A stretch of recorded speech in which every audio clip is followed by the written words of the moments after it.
શિયાળામાં ગરમાગરમ હેલ્ધી અને ટેસ્ટી ફટાફટ બની જાય એવું ખાવું હોય તો એ છે વઘારેલો રોટલો.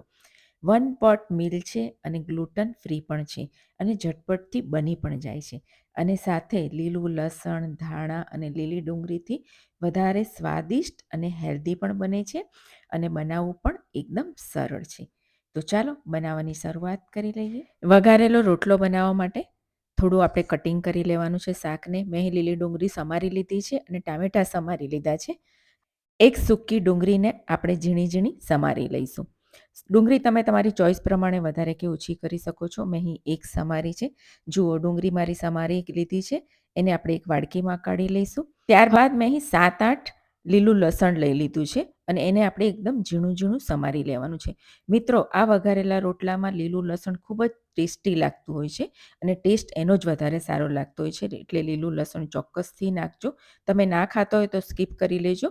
જુઓ, લસણ કપાઈ ગયું છે અને એને પણ આપણે એક વાડકીમાં કાઢી લઈશું. ત્યારબાદ મેં અહીં 4 લીલા મરચાં લઈ લીધા છે. મોડા મરચાં છે, એને પણ આપણે ઝીણા ઝીણા સમારી લેવાના છે. તીખાશ તમે તમારી ટેસ્ટ મુજબ લઈ શકો છો, પરંતુ રોટલો છે એટલે આપણે થોડા મરચાંનું પ્રમાણ વધારે લેવાનું છે. મરચાંને પણ આપણે સમારીને સાઈડમાં રાખી દઈશું અને ત્યારબાદ મેં અહીં ધાણા પણ લઈ લીધા છે. એને પણ આપણે ઝીણું ઝીણું સમારી લેવાનું છે. ધાણા, લીલી ડુંગળી અને લસણ આ રોટલામાં તમે નાખશો ને તો એનો ટેસ્ટ 10 ગણો વધી જશે અને ખૂબ ટેસ્ટી લાગશે. જુઓ, આપણું બધું જ શાક સમારાઈ ગયું છે અને મેં અહીં 2 બાજરીના રોટલા લીધા છે. તમારી પાસે ઠંડા હોય તો પણ ચાલે અને બનાવીને પણ લઈ શકો છો. હવે રોટલાને વઘારવા માટે એક પેન મૂકી લીધું છે અને એમાં 1 મોટી ચમચી દેશી ઘી લઈશું અને 1 મોટી ચમચી તેલ લઈશું. દેશી ઘીનો વઘાર ખૂબ જ સરસ લાગતો હોય છે. તેલ અને ઘી ગરમ થાય એટલે 1 નાની ચમચી રાઈ અને અડધી નાની ચમચી જીરું નાખીશું. રાઈ અને જીરુંને તતડવા દઈશું. 5 ચમચી હિંગ નાખીશું. 1 લાલ મરચું નાખીશું અને 4-5 મીઠા લીમડાના પાન નાખીશું અને જે આપણે સમારેલી છે સૂકી ડુંગળી એ નાખીશું અને ગુલાબી થાય ત્યાં સુધી આપણે એને સાતળી લઈશું. ગેસની ફ્લેમ મીડિયમ રાખવાની છે. જુઓ, આપણી ડુંગળી સરસ સતળાઈ ગઈ છે. હવે એમાં આપણે જે સમારીને રાખેલા મરચાં નાખીશું અને મરચાંને પણ 1 મિનિટ માટે સાતળી લઈશું. મરચાં સરસ સતળાઈ જાય એટલે 2 મોટી ચમચી આપણે જે સમારીને લસણ રાખ્યું છે એ નાખીશું. 2 મોટી ચમચી ધાણા નાખીશું અને એને પણ આપણે અડધી મિનિટ સાતળી લેવાનું છે. આ રીતે સાતળવાથી એની ફ્લેવર ખૂબ જ સરસ આવે છે. અડધો કપ લીલી ડુંગળી નાખીશું અને એને પણ 1 મિનિટ માટે સાતળી લેવાની છે. બધું સરસ સોફ્ટ થઈ જાય ત્યાં સુધી આપણે એને સાતળી લઈશું. જુઓ, આપણું ડુંગળી, લસણ અને મરચાં બધું સરસ સોફ્ટ થઈ ગયું છે. હવે એમાં આદું અને મરચાંની પેસ્ટ નાખીશું. અડધી નાની ચમચી છે. તીખાશ આમાં તમારે વધારે જ રાખવાની છે તો જ રોટલો સારો લાગે. બાકી તમારા ટેસ્ટ મુજબ તમે લઈ શકો છો. એને પણ થોડું સાતળી લઈશું.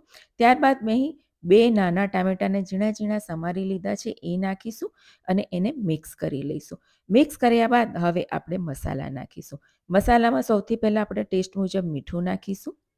અડધી નાની ચમચી હળદર નાખીશું અને 1.5 ચમચી ધાણા જીરું નાખીશું. ધાણા જીરું પાવડરનો ટેસ્ટ ખૂબ જ સરસ આવે છે.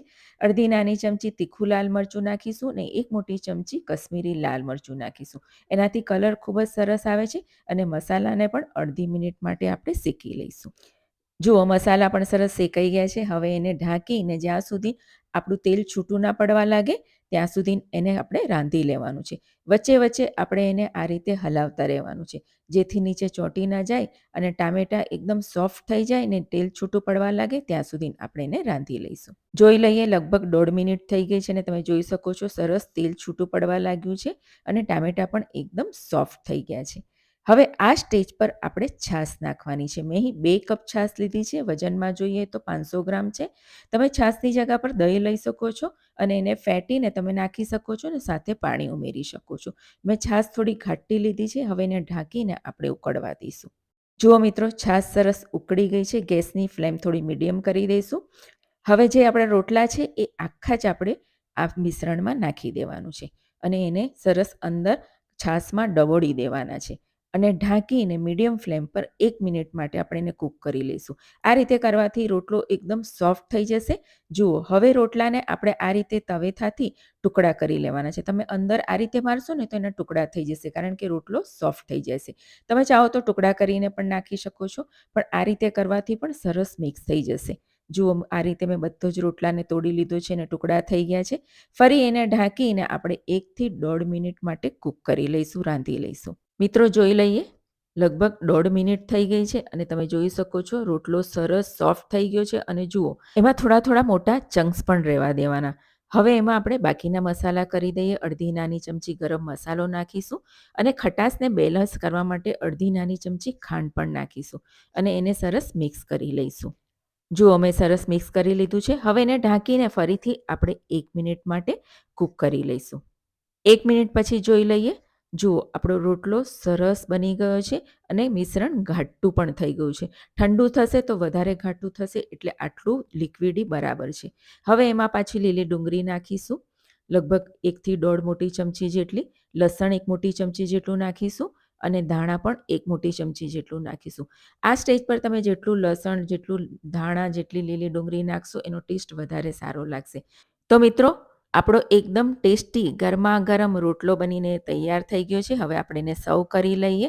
જુઓ એક મેં પ્લેટ લઈ લીધી છે અને તમે જોઈ શકો છો, જુઓ છો ત્યારે તમને એવું લાગશે કે થોડો લિક્વિડી છે, પણ જેમ ઠંડો થશે તો એ ઘાટો થતો જાય છે, નહીં તો પછી એકદમ ડ્રાય થઈ જાય છે. એટલે આટલો લિક્વિડ રાખવાનો અને ઉપરથી લીલું લસણ, લીલી ડુંગળી અને ધાણાથી ગાર્નિશ કરીશું અને સાથે મેં સલાડ સાથે સર્વ કર્યું છે.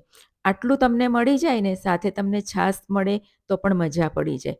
તો તૈયાર છે આપણો ગરમા ગરમ એકદમ હેલ્ધી વઘારેલો રોટલો. 1 પોટ મીલ છે અને ફૂલ મીલની ગરજ સારે છે. આની સાથે બીજું કંઈ પણ ના જોઈએ. તો મિત્રો શિયાળામાં આવો ગરમા ગરમ અને ઝટપટથી બની જતો નાસ્તો કે ડિનરમાં ખાવાની મજા પડે એવો આપણો વઘારેલો રોટલો બનીને તૈયાર થઈ ગયો છે. અને થોડો ચટપટો અને થોડો તીખો હોય ને તો ખાવાની પણ ખૂબ જ મજા પડે છે.